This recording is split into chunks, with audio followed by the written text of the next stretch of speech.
Hi friends, మా ఇంటికి 2 లైన్ల అవతల ఉన్న వినాయకుడిని చూడ్డానికి వెళ్తున్నాం. మా ఇంట్లో వినాయకుడి నిమజ్జనం చేసినప్పుడు వినాయకుడు కావాలని మా చెల్లి చాలా బాగా ఏడ్చింది. అందుకే వినాయకుడు చూడ్డానికి వెళ్తున్నాం. డెకరేషన్ అయితే చాలా బాగుంది కదా ఫ్రెండ్స్. ఈవినింగ్ అప్పుడు 5:30 అయితే అవుతుంది. వినాయకుడు అయితే చాలా బాగున్నారు కదా ఫ్రెండ్స్. బాగా చదువు రావాలని దండం పెట్టుకున్నాం. ఉండిలో డబ్బులు వేసేసి మా చెల్లికి అయితే బొట్టు పెట్టేశాం.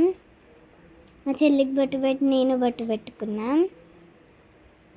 ఇంటికి అయితే రిటర్న్ అయితే వచ్చేసాం.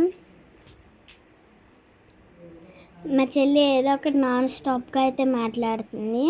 మళ్ళీ వెళ్దాం అంటుంది. హోంవర్క్స్ ఉన్నాయని చెప్పి తీసుకొచ్చేసాను. మా ఇల్లు ఇదే ఫ్రెండ్స్. Bye friends.